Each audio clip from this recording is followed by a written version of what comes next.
उग्रवादियों के साथ तृणमूल कांग्रेस का पैसिव कनेक्शन है, क्यों बता रहे हैं? क्या नहीं, पैसिव भी है और एक्टिव भी है। हर जगह पे जो तृणमूल कांग्रेस के लोग ही पकड़े जा रहे हैं, जो आधार कार्ड बनाने की मशीनरी चला रहे हैं, फेक आधार कार्ड, फेक वोटर कार्ड, तो वो कौन है? नदिया से पकड़ा गया, कहीं पे मुर्शिदाबाद में, कहीं पे आपका नॉर्थ 24 परगना से पकड़ा जा रहा है।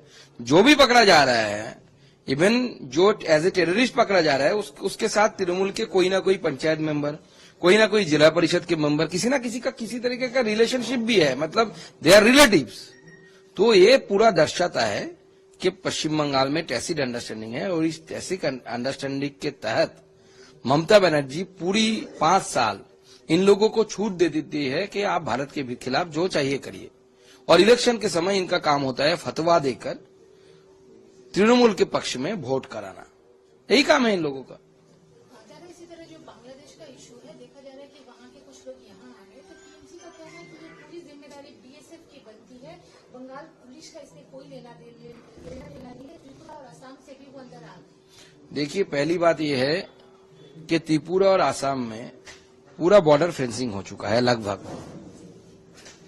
बंगाल में अभी फेंसिंग नहीं हुआ। फेंसिंग क्यों नहीं हुआ? आपने लैंड नहीं दिया, तो फेंसिंग के बिना आप लोगों को रोकेंगे कैसे? दूसरी बात है कि बीएसएफ का जुरिस्डिक्शन एक हद तक होता है, सर्टेन किलोमीटर तक होता है, 15 किलोमीटर तक होता है। उसके अंदर जब घुस जाते हैं तो पुलिस की जुरिस्डिक्शन है।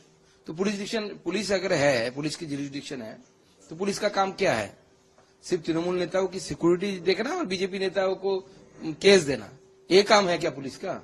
या पुलिस का, पश्चिम बंगाल की पुलिस का देश के प्रति कोई ये नहीं है, कोई रिस्पॉन्सिबिलिटी नहीं है? सुकांतो, सेंट्रल जितने भी सिक्योरिटी एजेंसीज है, उनका कहना है इन दिनों पश्चिम बंगाल, त्रिपुरा, असम में जितने टेररिस्ट पकड़े गए हैं, उनको तहकीकात करके, उनको पूछताछ करके ये पता चला है पश्चिम बंगाल के बड़े बड़े बीजेपी नेता शुभेंदु अधिकारी, आप उनका हिट लिस्ट में टारगेट में है, इसीलिए शुभेंदु अधिकारी का सिक्योरिटी बढ़ाया जा रहा है, आपका भी जाएगा कहा जा रहा है। आप तो वैसे ही केंद्रीय मंत्री है, तो इसको लेके क्या कहना है? देखिए, ये जो अभी इनपुट आया है, हम भी मीडिया के माध्यम से हमें पता चला है कि शुभेंदु दा से लेकर बीजेपी नेताओं के टारगेट में, बीजेपी नेताओं टारगेट में है उग्रपंथियों के, क्योंकि ये स्वाभाविक है, क्योंकि उनका काम है, जो उग्रपंथी है, जो टेररिस्ट है, उनका लक्ष्य है पूरे बंगाल को फिराद हकीम साहब के जो बात है उनके अनुसार इस बंगाल को मुस्लिम बहुल इलाके में परिणत, इसको ट्रांसफॉर्म करना।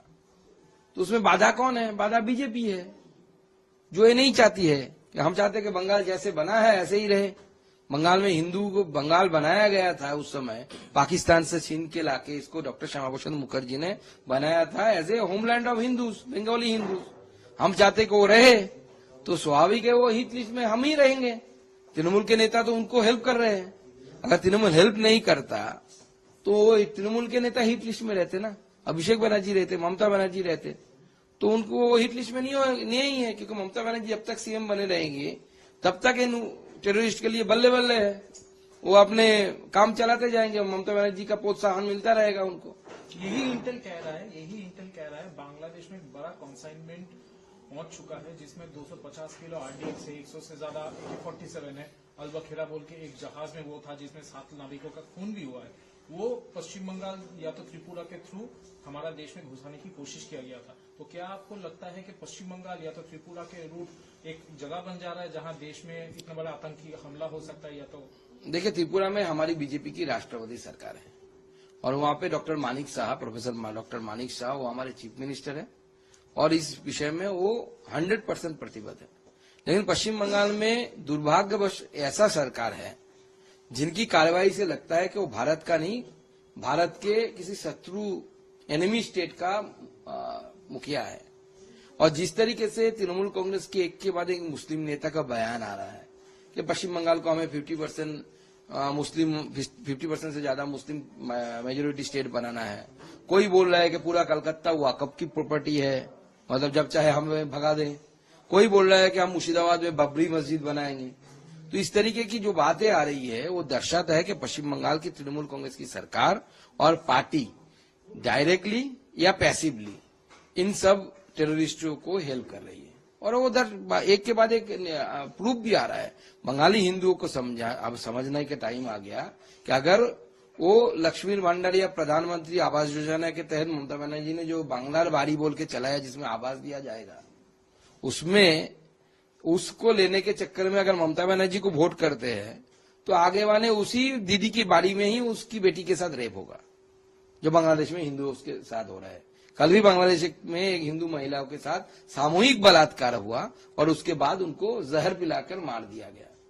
तो ये जो उग्रपंथी है, उनकी जो मानसिकता है, जो रेडिकल इस्लाम का प्रचार करते हैं, इस इस्लामिक माइंडसेट जो रेडिकल माइंडसेट है, इस रेडिकल माइंडसेट से पश्चिम बंगाल को बचाना है। और मुझे लगता है, मैं तो बिलीव करता हूं, जो पढ़े लिखे मुस्लिम हैं, जो सच में सेकुलर मुस्लिम हैं, वो भी चाहते हैं कि इन रेडिकल पावर से पश्चिम बंगाल बचे रहे।